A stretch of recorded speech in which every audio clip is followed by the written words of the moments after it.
So if you need a VPN, go Nord. Use nordvpn.com/Kimber to get a huge discount off your NordVPN plan plus 4 additional months for free.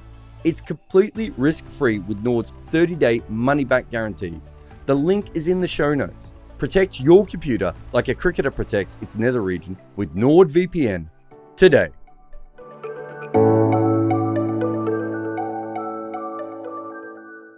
Name and job title, please. My name is Machel St Patrick Hewitt, and I'm one half of the Caribbean Cricket Podcast. When did the podcast start? Late 2019. That means that 6 years before that, Tagenarine Chanderpaul made his debut in first-class cricket. He had indeed, and that, I think if you go and listen to some of our earliest stuff on the podcast, or certainly some of our earliest tweets when we created the Twitter handle, you'll probably see that we were all the way back then talking about and extolling the virtues of a young Tagenarine Chanderpaul. But my point is that we've only just seen him as an international player. And it seems to me that, I mean, he's got the old man. He had name recognition. I remember first hearing about him. Might have been even 15 or 14, and people were already... And the only other young batter, maybe Puran, although Puran was a little bit older, but the only other young batter I really remember being talked up at a very young age in the West Indies was Brathwaite, right? When he came through, because he made all those runs without ever playing, anything other than nudge off his hip, from what I could tell. He's the only young player I've ever researched, by the way, that even when you look at him young, he was boring, which is absolutely fucking fantastic. I love every part of it. Even Dom Sidley once played a cover drive, right? But Tagenarine was talked up. He makes a debut, plays with his old man. His old man was barely out of the test team at that point, right? It feels really weird to me that it takes so long for anything else to happen from that point on. And then it would take him 9 years to make his test debut, considering that, kind of everyone's open to batting or batted in the top 4 of West Indies cricket, that owns a bat over there in that time. Does that not strike you as weird looking back on it, or because you were following it more close, did it make sense? I mean, realistically, if we're going to study West Indies cricket properly, I mean, I'm certainly in the camp of people. I don't think it's a very big camp, but in the camp of people that believe that Tagenarine Chanderpaul should have been in the position he's in now at least 3 years ago. However, on the flip side, I understand why a lot of people didn't see what we now see, right? And that's because a young Tagenarine Chanderpaul essentially was very similar to the very earliest iteration of Craig Brathwaite at the international level. When Craig Brathwaite debuted for the West Indies, one of the big criticisms people had about Craig, that's why Craig's nickname is Paint, because we say in the Caribbean that it's like watching paint dry when he bats, although he's got significantly better in more recent years. But when Craig first debuted all the way back in 2012, he could barely get the ball off the square. He would nudge and nurdle. It'd take him about, seemingly 70 balls to score 10. Now, I know some people listening are already like, no, Mash, that's still going on now. But the point is, back then, that's all he could do. Similarly, if you go back 3 years, 4 years for Tagenarine Chanderpaul, that's all he could do as well. And the context to this story is about, did West Indian selectors and some West Indian fans fail to recognize or understand that ability to soak up a lot of balls, not really have an expansive array of shots, and take a very long time to get into double figures, much less score anything substantial? Was that something that was needed given the state of West Indies cricket, and something that you kind of harness, nurture, and develop because you're like, at least he's got that. At least there's a price on his wicket? Or were they right to say nobody can play international cricket who does not have an ability to get a move on? So I put that back to you, Jared, in the context of dispassionately looking at it. And we have to remember that this is in the West Indian context. What is what is more beneficial? Somebody with a limited shot range but can put a price on their wicket, or somebody who's got an array of shots but doesn't score many runs? So where do you put yourself in that conundrum? I think you have to be able to get off strike in international cricket, right? Because if you're playing in first class cricket, you might run into two test bowlers, but maybe let's say one's a French bowler and one's a decent test bowler. First change is going to be probably not a seamer that's not as good, and then you've got a couple of spinners. Maybe one's okay, maybe one isn't. Right? That's going to be fairly normal all the way through. 5 bowlers in first class cricket we see more than we do in test cricket, and they're not very good. Your ability at test cricket is really that you're facing the best bowlers that you would face in first class cricket every single time, right? You cannot give Vernon Philander 24 balls at you, right? So Sam Robson, do you remember Sam Robson who played for England? So he made 100, and I wrote an article that did not go down very well with England fans, where I was like, his 100 has actually shown why he won't make runs at test cricket, and it's because he doesn't have the ability to get off strike. His defense is good, and his patience is good, and his footwork is good, and everything else, but he can't get off strike, and eventually some very smart bowler is going to work him out. So it doesn't matter to me if they attack and have lots of shots or if they defend and have no shots. What always bothers me is if they can get off strike every 3 balls, or, that is a far better skill than hitting a 4, but then facing 5 more balls from the same bowler, right? So you basically you got James Vince at one end, right? And you've got Dom Sibley at the other end, right? And both of those have flaws. What you really want to be is someone like Brathwaite or BJ Watling with just enough skill to get off strike every now and again. You're not going to get as many boundaries, not going to put as much pressure on, but it means that you're at the other end every now and again. And I wonder if a young player like him, and I didn't see him enough when he was coming through. I was just following the scorecards. But I wonder if he had the ability to rotate strike, or if he's just blocking up one end. If you're just blocking up one end and occasionally hitting a boundary, probably not going to be successful in test cricket. So where do you think he was at that stage? He was, some of Tage's not certainly around circa 2017, 2018. I always talk about that famous knot versus Barbados where he made 66 not out of 257 balls or something to that effect. It was certainly 200 plus balls. And at the time, that was indicative of Tagenarine Chanderpaul. The only thing that people couldn't work out was it a deliberate choice, or was it truly that he just didn't know how to manipulate strike enough to, as you say, get off strike? Now, we also have to remember that this, again, is in the context of playing domestic cricket in the West Indies, where few teams score over 300 runs, where Rakeem Cornwall and Vasami Permaul dominate every single season, taking 30 plus wickets at like 12 apiece. So in some senses, you had to look at what he was doing and say, well, at least he's not getting out like everybody else seems to get out rather cheaply. And if you go back and look at his averages when he was younger, if I just call out some for you. So in the 2017-2018 first class season, he averaged 38. Did he average 38? Yes. Imagine saying that to me and not thinking I would already know that. So using that as an example, but the reason why I bring that stat out in particular is you had a West Indian opener in West Indian conditions where people don't play very well in domestic cricket, averaging 38. However he's getting there, he's averaging 38. And you're still recalling Devon Smith back to international cricket. Those type of things were going on. So my argument at the time was, we've seen at least 27 different iterations of Devon Smith being recalled to the West Indies international side. At what time do you take a punt on a youngster and say, well, let's see what we can do with him? Now, since then, we've seen John Campbell, we've seen Kieran Powell get umpteen recalls, and yet still Tage was getting ignored. Right.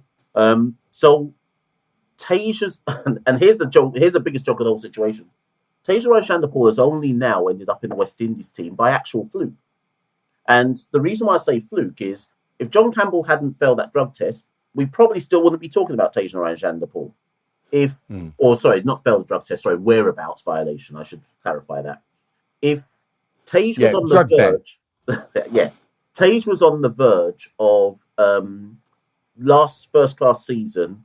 It had been announced by the Guyana Harp Eagles franchise that Tage was being dropped from the side, and he only played because there was a last minute injury. I forget to who. He scored a century in that game and then went on to have an exceptionally good season. But he was on the verge of getting dropped by his home base franchise. So it's been an amazing set of circumstances that has seen Tage get into international colours belatedly and almost in circumstances where he was on the way, he was further away from getting a call up than closer to. But you know, it's sport, it's cricket. Things have a funny way of working themselves out.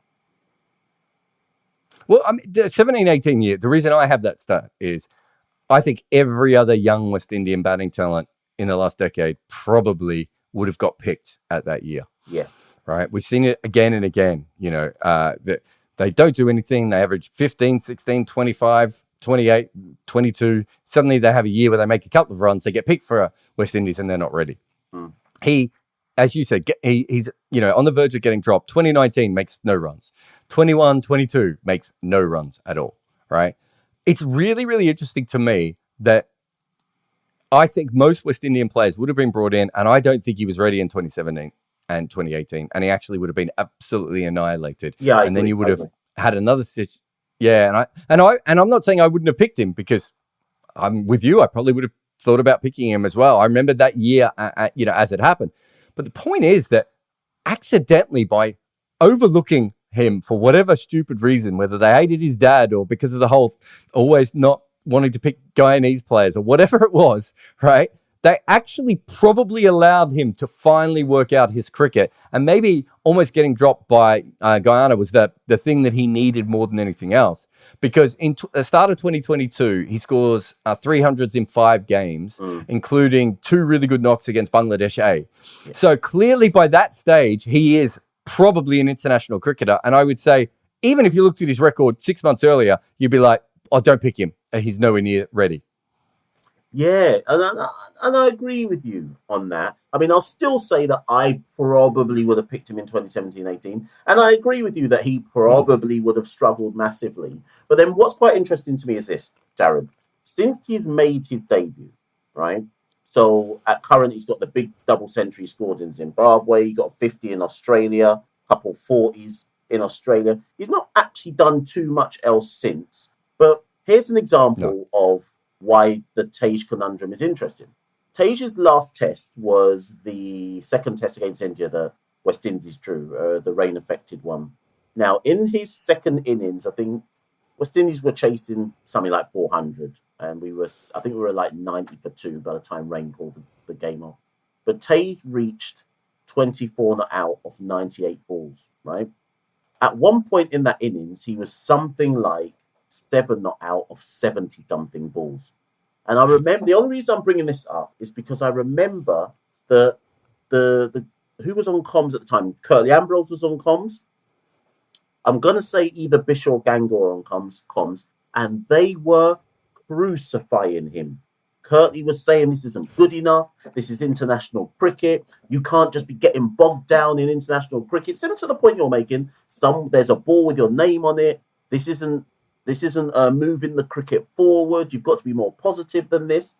But meanwhile, I was watching it thinking, thank God he's still there, because rain's coming, and if India get 1, they're going to get 6. Like, thank God this guy's still trying to block out the Indian attack and take this game as deep as he possibly can. And I think that's why, as much as I can say, okay, yes, Tage has developed from the 66 not out from 270 balls Tage 5 years ago, I still think that's his natural game. I still think that his setup, similar to Craig, is to say, I'm seeing off the new ball. Like, I'm going to earn my right to still be there after, I know, batting 60, 70, 80 balls. If I happen to only be on 12 at the time, so be it. So now my question to you, Jared, is is there any place for someone like that in international cricket? But the disclaimer is, this is West Indies we're talking about. Well, I mean, in that situation, I don't think I saw that game because I think it clashed with the Ashes. So I don't think I saw as much of it as I saw the first test, which was in the gap. I think in that particular situation of what I remember of it and what you've said, that was a perfectly fine way of going about it. The pitch was dead, right? There wasn't a lot in it for the Indian bowlers at that point. As you said, there was rain coming. So you're in a situation where you can do that. He's not going to be able to do that in England in May, right? He's probably not going to be able to do that in Bangladesh, when the footmarks come in, or Sri Lanka when the footmarks come in. And he might not be able to do that on a Melbourne pitch that, has a little bit more grass covering on it. Only because it's not that he doesn't have a great defense, but if that's all you're doing, that's when what Curtly said and what I was talking about before comes back into it. But is there a possibility that he knew that there was potential for rain and he was just staying in? Like, if that's the case, doesn't that show a very mature mind? Because we have seen him bat slightly quicker than that before. We've seen him score at international level when he has to. His international record's weird because he averages 40 as we sit here, right? But that's with a not-out double century against Zimbabwe. Good innings against Australia. Was it South Africa and India? He didn't make any runs at all, I want to say. Does that sound right? Yeah, pretty much. Yeah. So it's patchy, right? We don't know how good he is. The one thing I would say is, if you look at his first 45 matches, he made 200s with an average of 28. And in his second 21 matches, he averaged 58 with 500s. That's not someone who can't score. Yes. Right? I suppose the best way of putting it is, if he was getting to the point of where maybe Dom Sibley got to, right? Where you can't do anything other than just take the lacquer off the ball, which means that when there are loose balls delivered to you, there's not much that you can do, where you're so stuck that you're of no use. Then you're almost waiting for a situation where you have to bat out a draw, right? And the steam's gone out of the pitch a little bit. I don't think he's anywhere near that. I think he's probably a defensive player who occasionally goes to Stonewall mode, which is slightly different, I think, than someone who is only Stonewall and is only going to make his runs by, nicking a couple through slips and maybe occasionally when you bowl on loose pads. I don't think he is that kind of player. Does he go too defensive too often? Probably. But also, he hasn't got years. He's got 10 years of professional cricket behind him, but he's probably only got 2 years of really believing in his game and being the kind of player that he thinks he can be. It's possible he doesn't know what the best version of himself is at the moment, right? Yeah, I think that's a really good point. In the last 2 years, it should be noted that Tage has played quite a bit of minor league cricket in the States. And I think of an innings he played in, I can't remember if it was the Atlanta Open or the Houston Open, whichever one of those two. And he scored a lightning. I want to say it was a century of however many balls in T20 cricket. Now, of course, somebody's going to say, come on, Mash, you're talking about minor league cricket in the United States. But the point is to more kind of emphasize the point that Jared's making, that this isn't a guy who just blocks and doesn't have anything else to his game whatsoever. He's played enough T20 innings to show that actually I can do something else. And actually, perversely, good for him, because a lot of people complain that I'm not a former cricketer and so that I don't really know the game. Well, you know what they can't claim? That I don't know desks.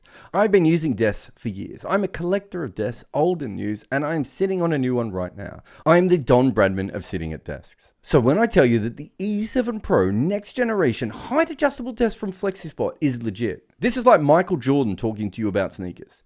This desk holds 160 kilograms. It is as stable as anything I've ever seen, and it has under-desk cable management. But really, the main skill here is that this desk rises and falls at the push of a button, and it moves super quick. And it has so many settings that remember your favorite heights. It really does it all. And I could not recommend the E7 Pro from Flexispot anymore, even though I am currently sitting on one of Flexispot's BS12 Pro multifunctional, adjustable, upgraded fabric, ergonomic chairs. My butt and computer have never been happier than when using one of Flexispot's products. So get over to their page right now for big savings. It's virtually impossible to just be a Craig Brathwaite in the modern cricket calendar now. You can't survive. Well, you can, but You can't just survive on being a West Indies Test cricketer. So you would think that any cricketer coming up through the West Indian system has to develop some kind of shot selection and short format cricket version of shots, because how else are you going to maximize your worth? Now, I'm not saying that Tage Chanderpaul is going to turn out to be a white ball sensation. I highly doubt it. But I think it would be ridiculous to expect any West Indian cricketer to, and this is where I think your point is right, Jared, he possibly doesn't know yet what his game is, and he's possibly in that flux of trying to work out, how do I maintain the core of what got me here, which is his defensive game, versus establishing a level of white ball prowess that might make me marketable elsewhere. Because somebody, weird because we're talking about Chanderpaul, but I just want to pivot to Shai Hope. It's notable to see that Shai Hope is suddenly now developing a significant acceleration in his white ball game, both ODIs and in T20s. And to me, that speaks to somebody saying, how do I maximize my worth? I can't just survive on being a West Indies international cricketer. I don't have enough games to just survive on that. So going back to Chanderpaul now, I think you're right, Jared, to say he's probably still trying to find his natural game, so to speak. But before you come in there, I also want to just throw to you, should any international side be opening with Brathwaite and Chanderpaul, or can beggars not be choosers in this situation? Look, I think if you want to be a top-level Test team, you probably need one opener who has the ability to score boundaries just to put pressure back on the bowlers. You know, there's that Crawley situation's an extreme version, but that's essentially what England are trying to do, right? Is, you know, there is if you do go through the greatest Test teams of all time, mostly they have an attacking opener, or at the very least an opener who can put pressure back on the opposition. So you would argue in that case that no, but as you would say, West Indies don't have any batters, so if they have two batters with a pulse, you know, put them there and see how they go. I think that's more than fair in this situation. I want to know, I mean, we talk about him being this, obviously having this ability to be a stonewaller and be a very single-minded cricketer at times. But if you look at his family history, it's very rare that we know about a grandfather and a father, right? But Shiv becomes the player he does because the old man pings balls at his head on the edge of the beach that were way too fast for him. He ends up with this stupid batting style, but incredible reflexes, right? Then Shiv becomes maybe one of the most single-minded players we have ever seen, you know, crabbing across the crease, dropping everything with soft hands on the offside, waiting for the exact ball that he wants to punch very gently for two, right? In the father and the grandfather, there is certainly that element. It would be still, and both of those. I don't know if Shiv's father is still with us. Actually, I don't think he is. But I believe he is. There are certain. He is. So he might still have a say in what's happening with Tage, then, right? As well, and he would definitely have a say. I'd be shocked if he's not saying anything after, you know, making his son to be so good. He's certainly going to have some words about his grandson. And then your dad is a legend, right? And a legend completely in his own way, like almost not an un-West Indian batter, but. You know, the old Calypso model that people used to talk about, right? They always forgot that there was about 2 or 3 dour West Indians in the middle order, quite a lot of that period as well. But even within that, Shiv was his own animal, right? Like he was his own version of that kind of player. You know, a Guyanese blocker in excelsis at times, right? That's a lot of family stuff on top of you, and they would have had a huge say in how he plays, right? Is it really that weird that he would be a different kind of version of what his father was, based on the fact that he literally was in the same first-class team as his dad, and his dad is probably the reason that, you know, he developed the way that he did? Like, I'm not overly shocked, but his dad obviously had a lot more shots, and if he doesn't have that accessibility to him, although by the end, Shiv wasn't playing many shots, was he? So maybe he's almost the old dad. But you see what I'm saying? Sometimes these things, we don't have to overthink them, right? Like, he has not been trained in the way that Craig Brathwaite also. I've never seen a young player, let alone a young West Indian player, play the way that Brathwaite did. He's a man on his own. And in this case, Tage is a man that comes from a family that has found a method that works. Doesn't that just make sense? Or am I overanalyzing it just because they happen to share the same DNA. I think you're right. And I think the reason why people don't want to necessarily go down that line is because sometimes the most obvious answer is the correct answer. I think it's completely fair to say that we know that Kemraj, Brandon is what everyone actually calls Tage, but we know that Kemraj had a significant hand in training Tage as well. So I mean, neither one of us two knows Kemraj, but suffice to say, if I had trained Tagenarine Chanderpaul to be the second highest West Indian test scorer of all time, I think I'm going to trust my method to also train my grandson to try and make the West Indies team as well. So I do think it's actually fair to say the most obvious thing here, that the apple hasn't fallen too far from the tree, and it's probably no coincidence whatsoever that Tage's strongest element of his game is his durability at the crease. And yes, I want to see more shots, but even before we look at the shots, the point is he has a mindset that says, you're going to have to get me out here. You're going to have to try and find a way to prize me out. And yes, there's some issues around my scoring rate, but you're still going to have to try and find a way to prize me out. And I think that speaks to who has had an influence on his career. Because come on, how many West Indian batters can we say that about? That turn up with a single-minded approach that says, you're going to have to try and get rid of me before I give my wicket away. So yeah, I think the obvious thing is correct here. Yeah. I just find it really interesting because maybe because of the way that Shiv's career ended, but I think we're misremembering how good he was to begin with. And he's clearly more talented than Tage. Like there's no way you can watch the two of them and not think, I remember Shiv as a young player, so accomplished, the weird technique and everything. You could just see how skillful he was. And Tage isn't at that level, but he does have some of the best parts of his dad within his batting. And I think he's about to hit his prime. I'm hoping he's learning the white ball story you told me. I didn't realize that he'd been playing some of the minor league cricket. I obviously hadn't seen his name in that so far. So that is really, really interesting. But he's about to hit his prime. He's obviously a red ball specialist and, he's going to continue to develop the way he is. My question to you is, if he has a Craig Brathwaite peak, right, that's a success for the West Indies. Yeah. If he can average 32 to 35, that's magnificent. I think he's potentially better than that. And maybe he can get his average up to 38. 40 would be the dream, but let's not sell him down the river too much there. But I would say that if 38 is his peak, 32 should be the limit of where he goes. There's a long way to go before all that matters. But someone who averages between 32 and 38 in West Indies top order, surely that's someone you want playing for your team for the next 6 years, or you want it to be that the only reason that he doesn't get to picked anymore is because everyone else is averaging more, which would be magnificent, but unlikely having seen the last 20 years.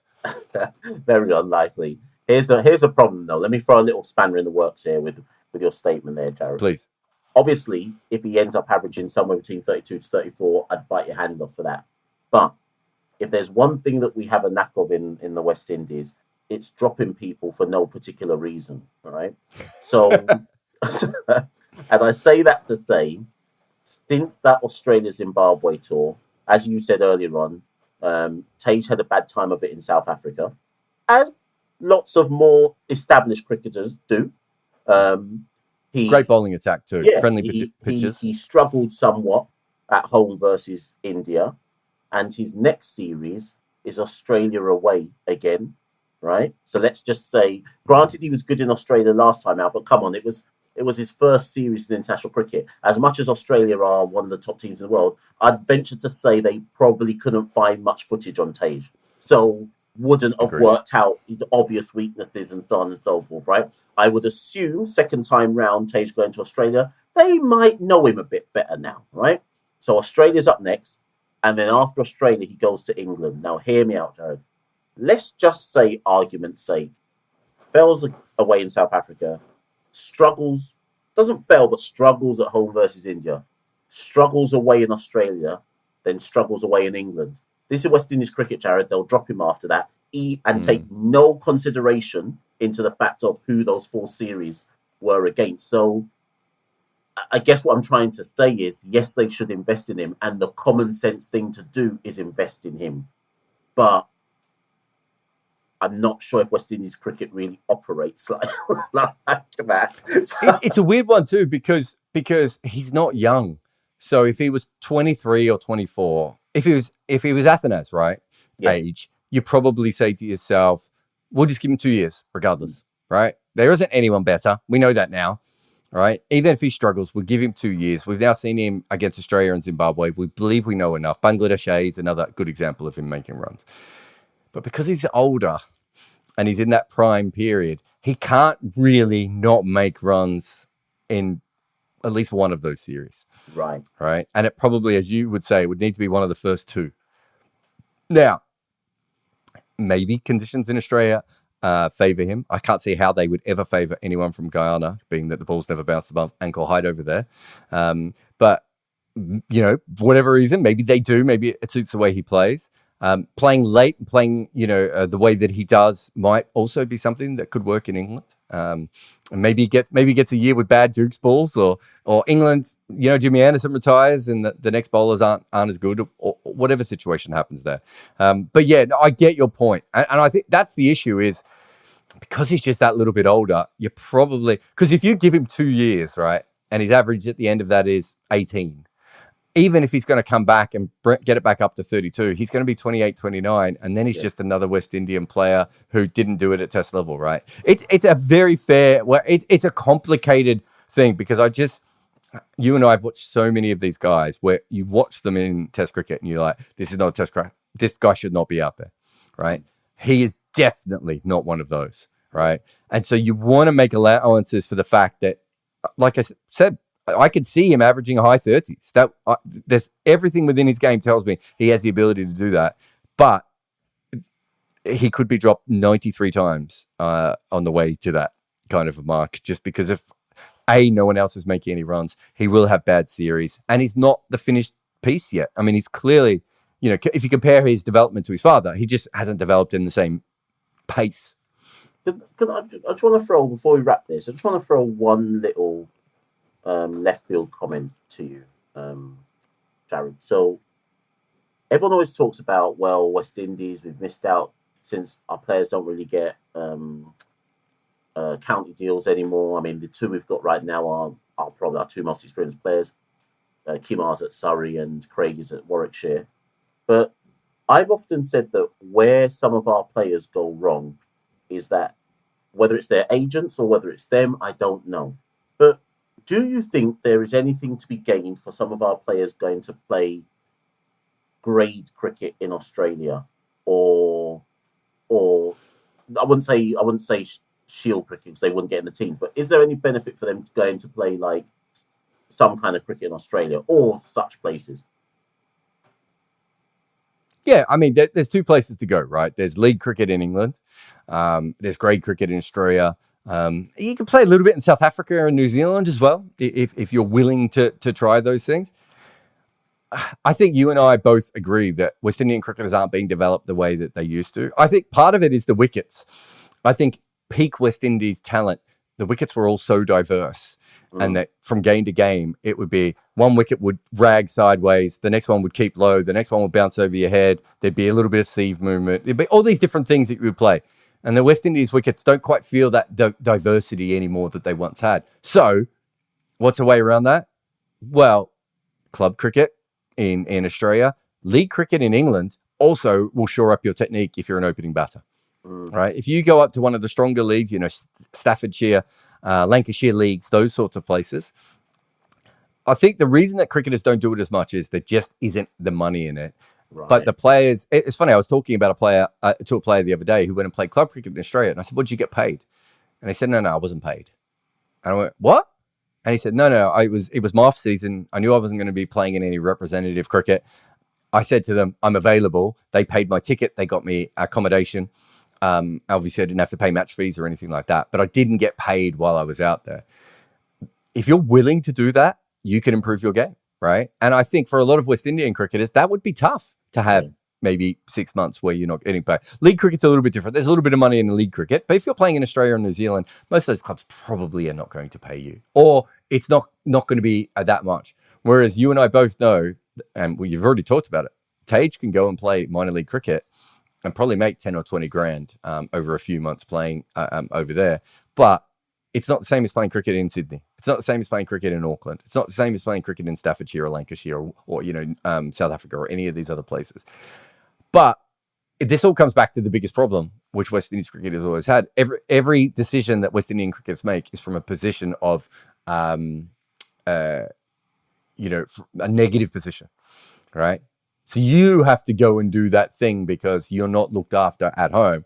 Whereas the cricketer I was talking to was a county cricketer, and he knew that he was going to get a contract the next year. And he was like, well, if I spend 6 months in Australia, maybe I can work on some things and I'll come back and I'll be, slightly better bowler, different conditions and everything out, can work on my game. And I've still got a job. It's just not the same with the West Indian cricketers. Yeah. And maybe that's part of the reason we don't see it as much. I don't know.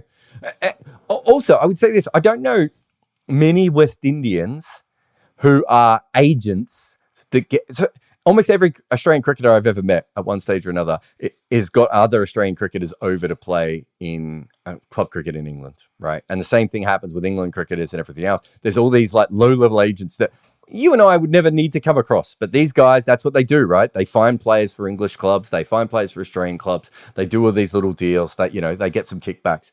I've never heard of West Indian cricketers doing that. I'm not saying there aren't any because I'm sure there are some.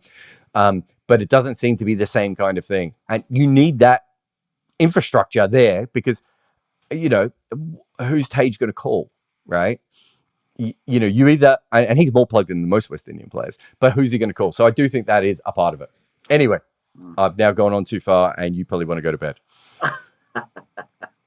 Or suffice to say, all I will say in response to all of that is, and that's how you end up with a situation where every player has to learn on the job. And that is ultimately how Tage will be judged. He's going to have to just learn this on the job and time will tell.